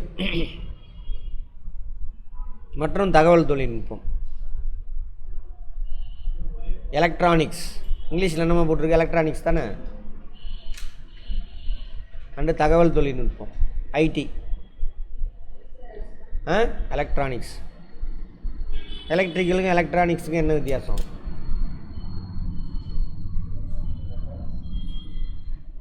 எலக்ட்ரிக்கல், எலக்ட்ரானிக்ஸ். சரி, ரெண்டையும் செக் பண்ணிவிட்டு வாங்க. சரி, 1990களில் எலக்ட்ரிக்கல் எலக்ட்ரானிக்ஸ் ஏற்பட்ட பொருளாதார சீர்திருத்தத்துக்கு பின் வந்த Nokia, Foxconn, Motorola, Sony Ericsson, Samsung, Dell எல்லாம் 96க்கு அப்புறம் தான் தமிழ்நாட்டுக்கு வருவாங்க. 96 வரைக்கும் வரமாட்டாங்க. எல்பிஜி பாலிசி 91லேயே வந்துருச்சு, 96 வரைக்கும் வந்திருக்க மாட்டாங்க. எடுத்து பாருங்கள். அப்புறம் வான்பொருள், ஏரோநாட்டிக்கல், இது சம்மந்தமாக மின்னணு பொருள் தயாரிப்பு நிறுவனங்கள் நிறையா வராங்க. எல்லாம் 2 டயர். சென்னை வட்டார பகுதியில் தவிர ரெண்டாவது நகரங்களுக்கு கோயம்புத்தூர், மதுரை, திருச்சிராப்பள்ளி, திருநெல்வேலி, ஒசூர், சேலம். இந்தியாவிலே நீங்கள் பார்த்தீங்கன்னா ஒரு மாநிலம் ஃபுல்லாக வளர்ச்சி அடைஞ்சிருக்குன்னா அது தமிழ்நாடு மட்டும்தான். வேறு எந்த மாநிலத்துக்கு போனீங்கன்னா அந்த மாநிலம் முழுவதும் ஃபுல் டெவலப்மெண்ட் இருக்காது. பெங்களூர் போனீங்கன்னா பெங்களூர், மைசூரை தவிர பெங்களூர் 3 சிட்டியை தவிர வேறு எந்த ஊருக்கு போனாலும் இந்த மாதிரி இருக்காது. மகாராஷ்டிரா போனீங்கன்னா பூனா, மும்பை, அவ்வளோதான். வேறு எந்த ஊரும் இந்த மாதிரி இருக்காது. பக்கத்துலேயே இப்போ பாருங்கள் சேலம், இப்போ சேலத்து டிஸ்ட்ரிக்டில் சுற்றியில் உள்ள எல்லா ஊருக்கும் ஒரு ஏதாவது முக்கியமான தேவை, சிட்டி மெயின் சிட்டினா சேலத்துக்கு வந்துடுவாங்கள்ல, அந்த மாதிரிலாம் இருக்காது. அதேமாதிரி அந்தந்த ஏரியாவில் பிளான் பண்ணி டெவலப் பண்ணால் அந்த ஷார்ட் பீரியடில் அவங்க போட்டு அடித்தலாம். இவனுங்களால் அதை நகர்த்த முடியாது. போய் வேணால் என்ன பண்ணலாம், லஞ்சம் கிஞ்சம் வாங்கிக்கலாம், அவ்வளோதான். ஆமாம். தகவல் தொழில்நுட்ப முதலீட்டு இடங்களை தேர்ந்தெடுக்கப்பட்டுள்ளாங்க. எல்காட் நிறுவனம் 8 இடங்களில் எல்கான்சோ ஸ்பெஷல் எக்கனாமிக் ஜோன் பார்த்தோம் இல்லையா, சிறப்பு பொருளாதாரம் பண்ணாங்க. எல்காட்டும் இவனும் சேர்ந்து உருவாக்குறாங்க. சென்னையில் சோழிங்கநல்லூர் ஐடி சிறப்பு மண்டலம், ஐடி இதெல்லாமே. கோயம்புத்தூரில் விளாங்குறிச்சியில் இருக்குது ஐடி. மதுரையில் இலந்தைக்குளம், மதுரையில் வடபாலாஞ்சி, கிள்ளிமங்கலம், திருச்சிராப்பள்ளியில் நாவல்பட்டு, இதெல்லாம் ஐடிஸ். மாநிலத்தின் அலகுகளை அமைக்க விரும்பும் நிறுவனங்களுக்கு எல்கான்செஸ்ஸா மூலம் வசதிகள் செய்யப்பட்டு புதிய இடங்கள் தேர்ந்தெடுக்கப்பட்டு இதெல்லாம் செஞ்சு கொடுக்குறாங்க. புதுசாக அமைக்கிறது அப்போ போட்ட திட்டம் இன்னும் அப்படியே நிற்கிது. இப்போ தான் திரும்ப ஆரம்பிச்சிருக்கு. அதிலலாம் இல்லை, பழசை அப்படியே எடுத்து காமிச்சிக்கிட்டாங்க. திருநெல்வேலியை கங்கை கொண்டான், சேலத்தில் ஜாகிர் அம்மாபாளையம், அங்கே இது போகிற வழியில் இருக்கும் பாருங்கள், பெங்களூர் போகிற வழியில் ரைட் சைடில் இருக்கும். புதுசாக ஒரு பில்டிங் ரெடியாக இருக்குது. இப்போ தான் அங்கே கம்பெனி வந்துருக்கு. 2 வருஷத்துக்கு முன்னாடி வரைக்கும் அங்கே கம்பெனி இல்லை, போனவங்க பார்த்துருப்பீங்க. எல்காட்டு அதுக்கு முன்னாடி இருந்த ஒரு அமைப்பு, அரசாங்கத்தோடது. அதாம்மா எல்காட்டு ஸ்பெஷல் எக்கனாமிக் ஜோன் 2 சேர்ந்தது தான் எல்காசஸ். நீ அங்கே நோண்டிகிட்டு இருக்கிற, நான் திரும்ப வந்து நான் சொல்லிட்டு போயிடறேன், திரும்ப வந்து கேட்டுட்ருக்குறேன். இங்கே கவனி, அங்கே நோட் பண்ணாத, இங்கே கவனி, சும்மா கதை மாதிரி கவனி, டைம் வேஸ்ட் ஆகுது. அடுத்தது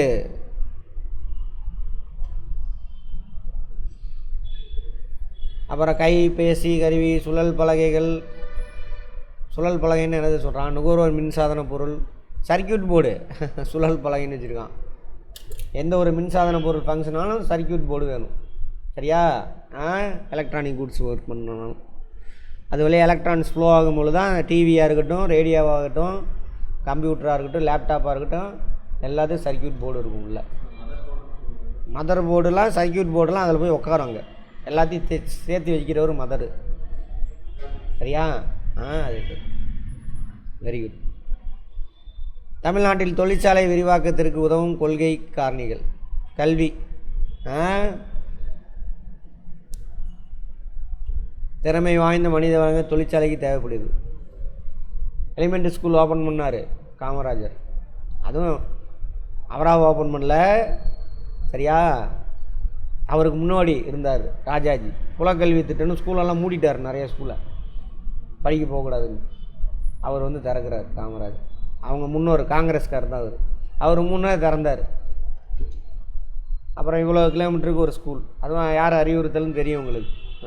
பெரியார். அவரே சிஎம்ஏ ஆக மாட்டேன்ட்டார், பெரியார் சொல்லி தான் சிஎம் ஆவார். ஐயோ ஒரு சூத்திரனை சிஎம் ஆக்குறீங்களா, காங்கிரஸுக்குள்ளே ஒரே அடிதடி சார். காமராஜர் சூத்திரரா? ஆமாம், பிராமண ஆண்களை தவிர எல்லாருமே சூத்திரர் தான், சரியா? அவங்க வீட்டு பெண் முதற்கொண்டு எல்லாருமே சூத்திரர் தான். ஐயோ அப்படின்னு சொல்லிட்டு அப்புறம் அதையும் மீறி அவரை உட்கார வைக்கிறாங்க. அப்படி ஆட்சி நடத்துகிறார். அதனால தான் அவரை ஆர்எஸ்எஸ்காரங்க டெல்லியில் வச்சு போட பார்ப்பான். யாரை? காமராஜரை. ஆமாம், அதெல்லாம் நடக்கும்.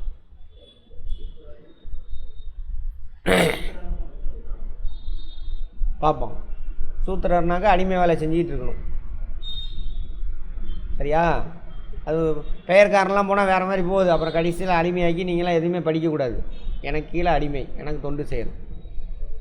எனக்குன்னா யார்? பிராமண ஆண்களுக்கு படிக்கக்கூடாது. படிச்சுனா ஏதாவது வேதத்தை காதில் கட்டல, காதில் ஈயத்தை காய்ச்சி ஊற்றிடுவேன், அந்த மாதிரி. அதெல்லாம் இருந்தது சூத்திரர்கள். அப்புறமேல என்ன பண்ணுறாங்க, அண்ணா வராரு, கருணாநிதி வராரு, ஸ்கூல் இன்னும் ஏகப்பட்டது ஓப்பன் பண்ணுறாரு சொல்லியிருப்பேன் அந்த கடையில். அப்போ தான் என்ன ஆகுது, நிறையா polytechnic college, engineering college, arts and science college அதெல்லாம் ஓப்பன் பண்ணுறாரு. அது வரைக்கும் காமராஜர் பீரியடில் ஓப்பன் பண்ண எலிமெண்ட்ரி ஸ்கூல்லாம் இருக்குல்ல, அப்புறம் ஹையர் செகண்டரி ஸ்கூல் நிறையா ஓப்பன் பண்ணுறாங்க. இதெல்லாம் எலிமெண்ட்ரி ஸ்கூல் மட்டும்தான் அவர் ஹையர் செகண்டரி ஸ்கூல் ஓப்பன் ஆகி அங்கே படித்தவங்களும் வெளியில் வரான், அவன் அங்கே விடக்கூடாது, தூக்கிட்டு வா சிட்டிக்கு வந்து படி. அப்புறம் தான் பஸ்ஸெல்லாம் நேஷ்னலைஸ் பண்ணுறாங்க, பஸ்ஸில் வந்து படிச்சுட்டு போகிறான். எல்லா ஊருக்கெல்லாம் பஸ் இருக்காது, சாப்பாட்டுக்கு வழி இல்லை, படிக்க போனால் திட்டுவான். பழைய படம் பார்த்தீங்கன்னா தெரியும், டேய் நீ அந்த வேலைக்கு போனாங்க யாரும் அந்த வேலையை செய்கிறது அப்படின்ட்டு. இப்போ கூட ரீசெண்டாக ஒரு சில இதெல்லாம் வந்துட்டு இருந்துச்சு, பார்த்துருக்கீங்க. உடனே கவுண்டர் பண்ணி, ஏன் நீ கொஞ்ச நாள் இனி அந்த வேலையை பாருவே அப்படிமா ஒரு ஜோக். அது மாதிரி நிறையா அந்த பழைய படம். எனக்கே அப்போ அதோட இதெல்லாம் தெரியாது, நாலேஜ் படிக்க தான் அந்த விஷயம்லாம் தெரியும். அப்போ என்ன பண்ணுறாங்க, எல்லா ஊர்லேயும் ரேஷன் கடையை ஓப்பன் பண்ணி அரிசியை போட்டு எல்லோரும் வா பையனை துரத்தி விடு அப்படி. இன்னும் மாறல, இன்னும் கிராமத்தில் மாட்டிக்கிட்டு தான் இருக்கான். அதே மாரி தான் என்ன பண்ணுறாங்க, 100 நாள் வேலை கொடுத்தாக்க விவசாயம் அழிஞ்சிருச்சுன்றானுங்க. 200 சம்பளம் கொடுக்குறாங்களாமா, அது பொறுக்க மாட்டேங்குது. விவசாயமே அழிஞ்சிருச்சுன்றான் வேலை இல்லைன்ட்டு. அதான் எந்திரம் இருக்குது, நீ இருக்கிற எல்லாம் வீட்டிலலாம் இருந்தால் சும்மா தானே இருக்காங்க, சாப்பிட்டு வேலை செய்ய வேண்டி தானே.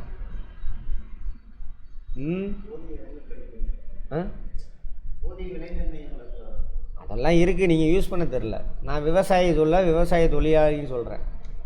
அப்புறம் விவசாயம் அதெல்லாம் வைக்க ரைட். அடுத்து நமது மாநிலமாக அதை நீ யூஸ் பண்ணணும், உனக்கு தெரியணும். உனக்கு யூஸ் பண்ண தெரில. காய்கறி போடுற, அதை நீ அங்கேயே விற்றினா 2 ரூபாய்க்கு வாங்குறாங்க கத்திரிக்காயை. அதை நீ என்ன பண்ணலாம், அப்பா நீ விவசாயம் பார்த்துக்க, நான் எடுத்துகிட்டு போகிறேன்னு சொல்லி நான் எடுத்துகிட்டு போகிறேன். நீ என்ன பண்ணணும், அதை எடுத்துகிட்டு வந்து உழவர் சந்தையில் வை, 15 ரூபாய்க்கு போகுது, எவ்வளோ வரும், அதுக்கு தான் உழவர் சந்தை. அரசாங்கம் ஆப்ஷன் 100 ரூபாய்க்கு வச்சுருக்கு, அவனை நோட்டை சொல்லிட்டு உக்காந்துக்கிட்டே இருக்கும். அந்த எவ்வளோ கிடைக்கும், 13 ரூபா எக்ஸ்ட்ரா லாபம் கிடைக்கும். அப்பா பையனுக்குள்ளே என்ன இல்லை, அண்டர்ஸ்டாண்டிங் இல்லை. அது எதுக்கு போயிட்டு சென்னைக்கு அங்கே போய் வேலை செஞ்சு 15,000 ரூபா சம்பாதிக்கிறதுக்கு 1 கிலோவுக்கு 13 ரூபா அவனுக்கு எக்ஸ்ட்ரா கிடைக்கும். ஒரு நாளைக்கு 500 கிலோ போட்டால் எவ்வளவு, 50 கிலோ போடுங்க, எவ்வளோ கிடைக்கும். இங்கே போதா, படிச்சுட்டு அந்த வேலையை செய்ய. இப்போ படிக்கிறேன்னா அர்த்தம் கற்றுக்கிட்டு இந்த விஷயம்லாம் தெரிஞ்சுக்கிட்டோம்னா அந்த வேலையை செஞ்சாவே போதும் அழகா. அப்போ உங்கள் குடும்பத்தோட உழைப்பு உனக்கே கிடைக்கும். அதுக்கு தான் இலவச பஸ் வேறு. உழவர் சந்தை நீ மெம்பர் கார்டு வச்சுருந்தா காலையில் ஃபஸ்ட்டு ட்ரிப்பு உழவர் எல்லாத்துக்குமே ஃப்ரீ கொடுத்துருக்காங்களா, செஞ்சு வச்சுருக்காங்க, நம்ம தான் பயன்படுத்துகிறது. ரைட். நமது மாநிலம் தொடக்க கல்விக்கு அதிக கவனம் செலுத்தப்படுவது மட்டுமல்லாமல் படித்தவர்கள் எண்ணிக்கை அதிகரிப்பது, அடிப்படை எண்கணித திறன்களை வளர்ப்பது கவனம் செலுத்துகிறது. சரி ரைட்டு. மிக அதிகப்படியான தொழில்நுட்ப வல்லுநர்களை தருவதில் பெயர் பெற்ற இடமாகும் என்ஜினியர்ஸ். ஆனால் அந்த என்ஜினியர்ஸும் என்னை கேட்டால் அறவர என்ஜினியர் தான். நான் மட்டும் சொல்லலை, அமெரிக்காவோட ரிப்போர்ட்டே 2010 Indian graduates are not all Indian graduates are not எஜுகேட்டடுன்றான். பட்டம் வாங்குறான், மண்டையில் சரக்கு இல்லைன்றான். சரியா, ட்ரிபிள் முடித்தவன்ட்டு போயிட்டு எலக்ட்ரிசிட்டிலாம் என்னடான்னு கேட்டால் சொல்ல மாட்டேங்கிறான். இன்ஜினியரிங் முடிச்சிருக்கான், இந்த அளவுக்கு தான் இருக்கும். எலக்ட்ரிசிட்டி இல்லாமல் ஒன்றுமே இல்லை. ஆமாம். அதேமாதிரி ரெசிஸ்டிவிட்டிடா என்னடான்னு கேட்டால் தெரில. மின் தடை மதிப்பு அப்படின்னா என்ன தெரியல. சரி, இந்தியாவில் அதிக அளவில் பொறியியல் கல்லூரி, பல்தொழில் கல்லூரிகள், பாலிடெக்னிக், தொழில் பயிற்சி மையங்கள் புகழிடம் தமிழ்நாடு தான். ஏகப்பட்டது இன்னும் உருவாக்கிக்கிட்டே இருக்காங்க. அது கவர்மெண்ட் காலேஜே. அடுத்தது உள்கட்டமைப்பு. மாநிலங்களில் உள்ள சிறிய நகரங்கள் மற்றும் கிராமங்களில் தொழில்மயமாதல் பரவுதலுக்கு மின்சார விநியோகம் சிறப்பான பங்கு. மின்சார விநியோகம் மட்டுமல்ல, தமிழ்நாடு மிக சிறந்த போக்குவரத்து வசதி இருக்குது. இதெல்லாம் இருந்தால் தானே அங்கே தொழில் பெருகும். படித்தவன் இருப்பான், படித்தவன் இருந்தால் தான் ஒரு கம்பெனி ஆரம்பிப்பான். கம்பெனி ஆரம்பித்தா அவனுக்கு வேலை கிடைக்கும். அவனுக்கு வேலை கிடைச்சிருந்தா மறைமுகமாக அந்த ஏரியாவில் படிக்காதவனுக்குலாம் வேலை கிடைக்கும். பல டைம் பேசியிருக்கும். கிராமப்புறங்கள் சிறு சாலை வசதிகள் அருகிலுள்ள நகரங்களுடன் பெருநகர்களுடன் சிறப்பான முறையில் இணைக்கப்பட்டுள்ளது. எல்லா ஏரியாவுக்கும் மேக்ஸிமம் நினச்சிட்டே வந்தாங்க. ரோடு கீடெல்லாம் அப்போ தான் பெருசு பண்ணுவாங்க. இந்த 96 to 2001 எங்கள் ஊருக்கெலாம் புதுக்கோட்டையிலேருந்து எங்கள் ஊருக்கு போகணுன்னா சும்மா ஒரு பஸ்ஸு போகும். ஒரு பஸ்ஸு போகிறதுக்கு தான் இடம் இருக்கும். அதுவும் பின்னாடி டயர் இருக்குல்ல, அவங்க தாத்தா பாட்டிலாம் கேட்டு பாருங்கள் எப்படி இருந்ததுன்னு. ஒரு டயர் என்ன ஆகும், வெளியில் பின்னாடி 2 டயருங்களும் ஒரு டயர் பாதி, ஒரு டயர் தான் தார் ரோட்டில், 2வது டயரு வெளியில் மண்ணில் போயிட்டுருக்கும். அப்படி தான் இருக்கும். அந்த 91 to 2000, 96 to 2001 தான் அங்கெல்லாம் 2 பஸ்ஸு போகிற மாதிரியே ரோடு வந்துச்சு. அப்போ தான் நாங்கள் காலேஜுக்கு வந்த டைமு. அதே மாதிரி தண்ணி வசதி ஏகப்பட்டது. அடித்தடிலாம் போடுவாங்க. தொண்ணூறுலாம் தண்ணிலாம் எடுக்க போகணும், டேங்கில் கட்டி. அப்போ தான் உள்ளாட்சி அமைப்பு முதல்ல தமிழ்நாட்டில் கொண்டு வராங்க. 91 96 இல்லை, உள்ளாட்சி அமைப்பு 92லேயே அந்த சட்டம் வந்துருச்சு. உள்ளாட்சி அமைப்பு கட்டாயம் உருவாக்கணும்னு கொண்டு வர மாட்டாங்க. 91 to 2001, 96 to 2001 தான் முதல்ல உள்ளாட்சி அமைப்பு உருவாக்குறாங்க. அப்போ தான் அந்த கிராமம் ஃபுல்லாக தண்ணி வசதி எல்லாம் வரும். பழைய படத்துலலாம் பார்ப்பீங்க, தண்ணி பிடிக்கிறதுக்கு அடிச்சுக்குவாங்க, சண்டை போடுவாங்க, அதெல்லாம் நடக்கும் கிராமத்தில். ஆமாம். பொது மற்றும் தனியார் போக்குவரத்து துறையில் ஒருங்கிணைத்து கிராமப்புற சரியா மெயினாக பொதுத்துறை போக்குவரத்து தான். தனியார் துறையெல்லாம் பிடிங்கியாச்சு. இந்தா உங்கள் குடும்பத்தை பார்த்துக்கணுமா, லாபம் வர லாபம் வரது மட்டும் தான் ஓடிக்கிட்டு இருந்தான். அந்தந்த ரூட்டில் நீ வச்சுக்கணும்னு கொடுத்துட்டாங்க. மற்ற எல்லா ரூட்டையும் அரசாங்கம் எடுத்துக்கிச்சு. உனக்கு வேணாங்கிறதெல்லாம் கொடுத்துரு, நான் ஓட்டிக்கிறேன். அதை வச்சு தான் எல்லா கிராமத்துக்கும் பஸ் வசதி. அதனால தான் பஸ்ஸு, ஓட்ட பஸ்ஸு, அந்த பஸ்ஸும் அது கிடைக்கிறது பெருசு. வரி பணத்துலேருந்து தான் பஸ் ஓட்டிகிட்டு இருக்காங்க. சரியா? ஆமாம். தனியார் போக்குவரத்து துறை ஒருங்கிணைந்து கிராமப்புறம் நகர்ப்புறங்களை இணைக்குது. அப்போ தான் என்ன பண்ணுவான், அங்கேருந்து வந்து படிக்க வருவான். இப்போயாவது ஹாஸ்டல்லாம் இருக்குது நிறையா அந்தந்த ஊருக்கு காலேஜ் ஓப்பன் ஆயிடுச்சு. அப்போல்லாம் வந்து படிக்கணும்னு சாதாரண விஷயம் கிடையாது. பஸ்ஸுக்கு காசு இருக்காது. ₹1 கால்னா தான் டிக்கெட் இருக்கும். கால்னால் இருக்காது அவன்கிட்ட. ஏன்னா அவன் போய் என்ன பண்ணியிருப்பான், விவசாயம் செஞ்சுட்டு அவனுக்கு கூலி வரதுக்காக உட்காந்துட்டு இருப்பான். கூலியும் நெல்லாக தான் கொடுப்பான். புரிஞ்சுதா? ஆமாம். அதெல்லாம் பெரிய புரட்சி. அது அப்போ போட்ட விதை தான், சும்மா கிடையாது. தொழில்துறை ஊக்குவிப்பு, கல்வி, போக்குவரத்து, ஆற்றல் வாய்ந்த உள்கட்டமைப்பு முதலீடு செய்வது மட்டுமல்லாமல் சிறந்த தொழில் பிரிவுக்கான தொழிற்சாலை விரிவாக்கங்களை ஏகப்பட்டது இருக்குது. இருந்தால் மட்டும் போதாது, போய் பிடிச்சிட்டு வரணும் அவனுங்களை. வந்து வாங்கப்பா, உங்களுக்கு எல்லா வசதியும் செய்கிறேன் வாங்க அப்படின்னு. இதெல்லாம் ஏகப்பட்டது உற்பத்தி ஆகுது, வளர்ச்சி அடையுது. வந்துருச்சு பாருங்க பின்னாடி. சிறந்த முறையில் நடைமுறைப்படுத்தப்பட்டுள்ளது. எனவே பெரிய சிறிய நடுத்தர பிரிவில் மேம்படுத்தப்பட்ட உள்கட்டமைப்பு நாடு முழுவதும் பல இடங்களில், மாநிலம் முழுவதும் தொழில்துறை மேம்பாட்டு முகமைகள் அரசு நிறுவியுள்ளது. இங்கே பாருங்க, தமிழகத்தில் தொழில் விரிவாக்கத்திற்கான திறவுகோல் செயல்படும் முகமைகள். தமிழ்நாடு அரசு தொழில் முன்னேற்ற கழகம், சிப்காட். ஒரு ஏரியா ஒதுக்கி இவன் கண்ட்ரோலில் கொடுத்துருவாங்க. இவன் அந்த ஏரியாவில் அந்த பாலிடெக்னிக் இதெல்லாம் போய் முடிச்சுட்டு வந்திருப்பானுங்களே, அவனெல்லாம் பிடிச்சிட்டு வந்து ட்ரைனிங் கொடுத்து லோன் கொடுப்பாங்க. எந்த வருஷம் உருவாக்கியிருக்காங்க இதை? யாரோட காலம்? மாநிலம் முழுவதும் தொழில் வளர்ச்சி அடைஞ்சதுன்னு சொன்னானுங்கள, முக்கியமான ஆள் இவன். தொழில் முன்னேற்றத்துக்காக நிறுவப்பட்டு தொழில் தோட்டங்களை, இவங்க தான் தொழில் பூங்காக்கள். சொன்னால நாடு முழுவதும் அங்கங்கே உருவாக்குனாங்கன்னு, இவன் தான் உருவாக்குறான். அங்கே ஏகப்பட்ட வேலை. அடுத்தது இன்னும் பாருங்க, இன்னும் எவ்வளோ விஷயம் இருக்குன்னு. 1971 தமிழ்நாடு அரசு தொழில் முன்னேற்ற கழகம் அவன் உருவாக்குனது தான் இதெல்லாம். எது? டைடல் பார்க்குன்னு நினைக்கிறேன். 96க்கு அப்புறம் நடந்த விஷயம் இதெல்லாம். அங்கே போய் சம்பளத்தை வாங்கிட்டு எந்தால திட்டிகிட்டு இருந்தானுங்க ஒரு காலத்தில். இப்போ தான் எல்லாத்துக்கும் சொர்ணம் வந்துருக்கு. இங்கே பாருங்கள், தமிழ்நாடு மாநில சிறுதொழில் வளர்ச்சி கழகம். எந்த வருஷம்? 1900. யாரோட பீரியடு? சரியா? எவிடன்ஸோடு நான் கொடுக்குறேன். படித்ததை தான் நான் சொல்லித்தரேன் உங்களுக்கு. அடுத்தவன் சொன்னால் நான் அப்படியே கேட்க மாட்டேன். புக்கில் இருந்தாலும் அப்படியே ஏற்றுக்க மாட்டேன், செக் பண்ணுவேன் நான். அது மாதிரி நீங்களும் இருக்கணும். 70 சிறுதொழில் அதான் இப்போ சொல்லியிருந்தால, சிறுதொழில் குறுதொழில் தான் அதிகம். அதெல்லாம் அதிக வேலை வாய்ப்பு. எதிரா காரணம் இதுதான் மூல காரணம். சரியா? அதை பார்த்து தான் அவனுக்கு வடைன்னு அலறானுங்க. இந்திரா காந்தி முதற்கொண்டு இவனை எப்படியாவது காலி பண்ணுண்டான்ட்டு. அப்புறம் தான் இவங்க கூடவே இருந்து இவங்க மூலியமாக வளர்ந்தவரை பிரித்து விட்டு தனி கட்சி ஆரம்பிச்சு விட்டானுங்க. நல்ல வேலை அந்த அப்படி ஒரு கட்சியாவது இருந்துச்சே, சந்தோஷம். இல்லை இவனுக்கு புந்திருந்தானுங்க இன்னும் மோசமாயிரும். அடுத்தது இதுக்கு இயர் போடலையா? தமிழ்நாடு தொழில்துறை மேம்பாட்டு, தமிழ்நாடு இண்டஸ்ட்ரியல் டெவலப்மெண்ட். இது காமராஜர் பீரியடாக இருக்கும். ஃபஸ்ட்டு செகண்ட் இது இருக்குல்ல, 5 இயர் பிளான் அப்போ உருவாக்கணும். பெரிய பெரிய நிறுவனம் அந்த டிவிஎஸ் அதெல்லாம் வந்துச்சுன்னு பார்த்தோம்ல, அதுக்காக வந்தது. அடுத்தது TIIC, தமிழ்நாடு தொழில் முதலீட்டு கழகம். இண்டஸ்ட்ரியல், அதாவது இன்வெஸ்ட்மெண்ட் கார்பரேஷன், பெரிய தொழில் ஆரம்பிக்கிறவனுக்கு என்ன பண்ணணும், கடன் கொடுக்கறது, அதான் உன்னோட வேலை. தமிழ்நாடு சிறுதொழில் கழகம் டான்சி, சிறு நிறுவனங்களுக்கு நிறுவப்பட்ட முதல் தொழில்துறை நிறுவனமாக, சிறு நிறுவனங்களுக்காக நிறுவப்பட்டது. அடுத்து ஸ்பெஷல் எக்கனாமிக் ஜோனை பற்றி நான் உங்களுக்கு முன்னாடியே சொல்லியிருப்பேன். சரியா? இது யார் உருவாக்குனது ஸ்பெஷல் எக்கனாமிக் ஜோனு? 99லேருந்து 2004க்குள்ளே வர்த்தகத்துறை அமைச்சராக இருந்த முரசொலி மாறன் அவர் தான் உருவாக்குவார். சீனாவிலேருந்து பார்த்துட்டு வந்து உருவாக்குவார். ஸ்பெஷலாக ஏரியா ஒதுக்கிடுவாங்க. வெளிநாட்டுக்காரன் யார் வேணாலும் கம்பெனி வந்து அங்கே ஆரம்பிச்சிக்கலாம். அவன் இங்கே விற்கணும்னு அவசியம் இல்லை, வெளிநாட்டில் விற்றுக்கோ. உன் நாட்டில் என்ன ஃபெசிலிட்டி இருக்கோ அதெல்லாம் நாங்கள் செஞ்சு தரோம். உன் நாட்டில் என்ன டேக்ஸோ அதை மட்டும் கட்டு. அப்படி உருவானது தான் இந்த இதெல்லாம் ஸ்பெஷல் எக்கனாமிக் ஜோன் எல்லாமே.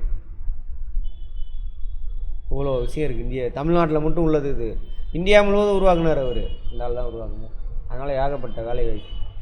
கேட்பாங்க எந்த இடத்துல என்ன இருக்குன்னு.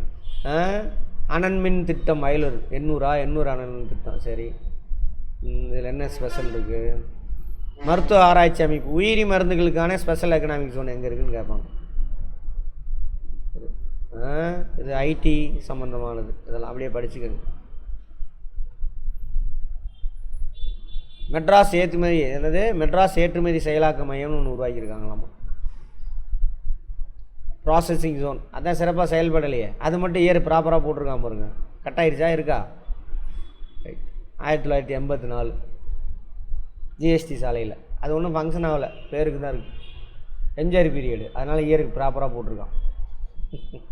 மற்றதெல்லாம் போடல, வேறு எதுக்கும் போடல பாருங்க. சரியா? சரி, ரைட். நாட்டில் ஏற்றுமதிக்கு இடையூறு இல்லாத வேலை ஸ்பெஷல் 2000 சொன்னேன் இல்லையா? 99லேருந்து 2004க்குள்ளே அவர் அங்கே இருப்பார். தொழில் மயமாதலின் பிரச்சனை என்ன பிரச்சனை? ஒரு இடம் மட்டும் வளர்ச்சி அடையும், ஒரு இடம் பாதிக்கப்படும். ஸ்டார்ட் அப் இப்போ இவங்களோட திட்டம் 2016 அதை அப்படியே படிச்சுக்கோங்க. ஒன்றிய அரசாங்கம் கொண்டு வந்தது இவர். அடுத்தது ஸ்டாண்டப், எஸ்சி எஸ்டிக்கு கடன் கொடுக்குறான். 10 லட்சத்துலேருந்து 1 கோடி ரூபா வரைக்கும் கொடுக்குறாங்களாமா. புதுசாக அவன் தொழில் செய்கிற மாதிரி இருந்தாக்கா. இப்போ கூட ஏதோ ஒரு திட்டம் கொண்டு வந்தாங்களே, குலத்தொழில் செஞ்சாக்கா 5 லட்ச ரூபா ஏதோ தரான், நிதி உதவிலாம் வந்துச்சு. என்னது அது? என்ன திட்டமா? விஸ்வகர்மா திட்டம். அவன் குலத்தொழிலே செஞ்சுட்டு அப்படியே உட்காந்துருங்கடா, திறமை அடிப்படையெல்லாம் போகாத அப்படின்னு. தொழில் முன்வைவோர், புதிய சிந்தனைகளுக்கு. தொழில் தொடங்கி நடத்துறதுலாம் சாதாரண விஷயம் இல்லை. பயங்கர நாலேஜ் இருக்கணும், சமாளிக்கல திறமை வேணும், எல்லாம் இருக்குது. புதுசாக யோசிக்கணும். ஏன்னா போட்டியாளர் வந்துக்கிட்டே இருப்பானா, அவன் புதுசாக அவனை கண்டுபிடிப்பான். அவனுக்கு முன்னாடி நம்ம போகணும், அப்போ தான் நம்ம பொருளை வாங்குவான். இந்த மாதிரி நிறைய விஷயம் இருக்குது. அதான் சொல்கிறாங்க, சிந்தனை புதிய சிந்தனைகளுக்கும் வணிக செயல்முறைகளுக்கும் புத்தாக்கம் புனைபவர். புதுமையான விஷயம். புதுசாக வந்தால் தான் நிலச்சி நிற்க முடியலாம், அழிஞ்சு போயிடும். நோக்கியா செம்ம நோக்கியா. நீங்களாம் சின்ன வயசில் குழந்தையில அதை வச்சு தான் விளையாடிட்டு இருந்திருப்பீங்க. பட்டன் செல்லு அடிக்கிறதுக்கு ஆளே இல்லைப்பா அப்படின்னு பேசிக்கிட்டு இருந்தாங்க. இனிமேலால் வாய்ப்பே இல்லை அப்படின்னு பார்த்தா சாம்சங் வந்து உள்ளே போனான். வேறு மாதிரி அவன் தான் முதல்ல இந்தியாவில் அந்த ஸ்மார்ட் ஃபோனுக்கு கொண்டு வந்தது, டச் ஸ்க்ரீன். இந்த அளவுக்குலாம் அட்வான்ஸ் இல்லை, அடித்து தூக்கிட்டான். சாம்சங் தான் அப்புறம் எல்லாமே. சாம்சங் ஆனால் ரேட் அதிகம் பார்த்தான். விவோ, ஓப்போ, வேறு என்னென்னலாம் இருக்குது. இவனுங்க அதோட அட்வான்ஸு ரேட்டு கம்மியாக கொடுத்தானுங்க, மார்க்கெட்டு பிடிச்சிட்டான். இப்போ சாம்சங் அதேமாரி வந்தானு வச்சுக்க, ரேட்டு கம்மியாக இன்னும் அட்வான்ஸ்டாக வந்தானா மார்க்கெட்டு பிடிச்சிடலாம். கொடுக்குறானா? இருந்தாலும் அவன் மார்க்கெட் இழந்துட்டான். அப்போ என்ன பண்ண அவன்? இவனுங்களோட அட்வான்ஸ்டாக ஏதாவது கொடுக்கணும், அப்போ தான் சாம்சங் திரும்ப விளையாடணும். பெஸ்ட்டா எப்படி சொல்கிறீங்க?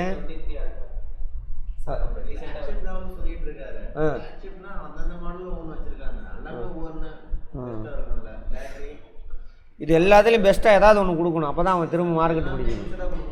சரியா? இவர்களிடம் சிறந்த நிர்வாகத்திறன், வலிமையான குழுவை அமைக்கும் திறமைகள், தேவையான தலைமை பண்பு எல்லாம் இருக்கணும். அவன் தான் தொழில் முனைவர். என்டர்பிரனர் 2 இருக்குது. ஆண்டர்பிரனர் வேறு, என்டர்பிரனர் வேறு. சரியா? என்டர்பிரனர்னால் இப்போ நீங்கள் புதுசாக தொழில் ஆரம்பிங்கன்னா என்டர்பிரனர், இஎன்டி. தொழில் நடத்திட்டுன்னா ஆண்டர்பிரனர். புரிஞ்சதா இல்லையா? ரைட். இஎன்டினா என்டர்பிரனர், புதுசாக என்ட்ரு ஆகிறோம் தொழில். இப்போ தான் நீ படிச்சுட்டு வர ஒரு புதுசாக நீ ஒரு தொழில் ஆரம்பிக்கிற, நீ என்டர்பிரனர். ஆமாம், அடிப்பட்டு மிதிப்பட்டு வரணும், பெரிய அளவு வரதுக்குள்ளே போதும். அவங்க அப்பா தொழில் செய்கிறதெல்லாம் வேறு. நீ தான் முதல்ல ஆரம்பிக்கிறனா கஷ்டம். முன்னாடி இருக்கிறவங்களாம் பீட் பண்ணி நீ வரணும், பெரிய விஷயம். தொழில் முனைவு, அதான் என்டர்பிரனர். என்னம்மா போட்டிருக்கு இதுக்கு? முனைவோர். இது என்டர்பிரைஸா? இது என்டர்பிரைஸ், அவ்வளோதான். டிடிபி உயருது, வேலைவாய்ப்பு உயரும், புது புது தொழில்நுட்பம் வருது, கம்மியான இதில் கிடைக்கும், இதெல்லாமே. அரசுக்கு வரி வாய்ப்பு இருக்கும். Okay, right. சால்வ் பண்ணலாமா? ஆசியாவின் டெட்ராய்டு என அழைக்கப்படுவது சென்னை. குழாய் மற்றும் நீரெரிக்கும் இயந்திரம் பெருமளவு உற்பத்தி செய்யப்படுவது கோயம்புத்தூர். டேஸ் என்பது ஒரு நாட்டின் வளர்ச்சியின் முக்கிய அம்சம். தொழில். இங்கே நம்ம தொழில் தானே பார்த்துக்கிட்டு இருக்கோம், அந்த பாடத்தை வச்சு போடுறோம். திருப்பூர் டேஸ் தொழிலுக்கு பெயர் பெற்றது. பின்னலாடை. டேஸில் ஒரு வெற்றிகரமான தொழில்துறை தொகுப்பு முற்றிலும் தமிழ்நாட்டால் உருவாக்கப்பட்டது. நூற்றுக்கணக்கான தோல் மற்றும் தோல் பதனிடும் தொழில் வசதிகள் தமிழ்நாட்டில் அமைந்துள்ள மாவட்டம் வேலூர், அதனை சுற்றி உள்ளது. ராணிப்பேட்டை எல்லாம் பிரிஞ்சிருச்சு. சிறப்பு பொருளாதார மன்ற கொள்கை எந்த ஆண்டு கொண்டு வரப்பட்டது? 2000. 2000. டேஸ் என்பவர் யார்? அப்போ வர்த்தகத்துறை அமைச்சர். ஆமாம், அவர் தான் அந்த WTO காரணம்லாம் விரட்டில் விட்டு ஆட்டினவரெலாம் பார்த்தோம்ல. ஆமாம். டேஸ் என்பவர் புத்தாக்க சிந்தனைகள் மற்றும் வணிக செயல்முறைகளிலும் புத்தாக்க முனைபவர் ஆவார். தொழில் முனைவர். இப்போ தானே படித்தோம். புதுசு தொழிலில் புதுசு கொண்டு வரேன் யார்? தொழில் முனைவர் தான், ஓனர் தான், ஆர்கனைசர். பின்வரும் தோல் தொழிற்சாலை இல்லாதது எது? தருமபுரி. Very good. பின்வருவற்றில் எது தொழில்துறை வளர்ச்சி நிறுவனம் அல்ல? ஆமாம், வெரி குட். பின்வருவனவற்றை பொறுத்துக. தொழில் முனைவோர் ஆர்கனைசர்னு சொன்னோமா? அமைப்பாளர். MEPZ.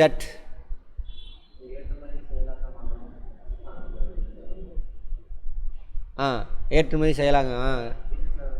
அதுதான் கரெக்டு தான். அதான் செயல்படலை, செயலாக்க மண்டலம், அவ்வளோதான். எம்ஜிஆர் பீரியடில். இந்திய ஒழுங்குமுறை தொழிற்சாலை.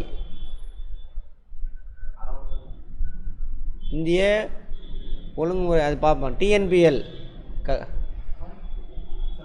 TNPL வந்து கரூர் கீழெல்லாம் இல்லை. தென்னிந்தியாவின் மான்செஸ்டர் கோயம்புத்தூர். 5. கரூர்.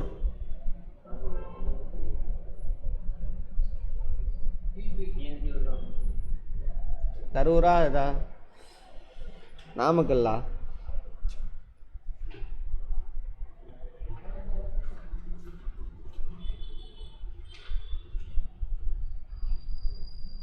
என்னென்ன மிஸ் ஆகுது? 3 முடிச்சிட்டோம். கரூர், அரவங்காடு 2 தான். இங்கே எது காலியாக இருக்குது? MEPZ. அது போட்டாச்சு. இந்திய தொழில் ஒழுங்குமுறை தொழிற்சாலையா? அது பாருங்கள். TNPL மட்டும் பாருங்கள். கரூரா? அது கரூர்னா அது அரவங்காடு. வேலை முடிஞ்சு போச்சு. இது 4, இது 3. அவ்வளோதான். Okay, economics over. இன்னும் ஒரு சில டாப்பிக்லாம் உங்களுக்கு கற்றுக் கொடுக்கணும், பார்ப்போம். அரசாங்கத்தோட அந்த பப்ளிக் ஃபினான்ஸ் பார்க்கணும், அதெல்லாம் உங்களுக்கு கொடுக்கவே இல்லை. சரி, பார்க்கலாம். அது முடிஞ்சாக்கா +1 +2 இருக்கும், அதை கவர் பண்ணிடலாம். அதை மட்டும் அங்கே எடுத்துக்கலாம். ரைட்.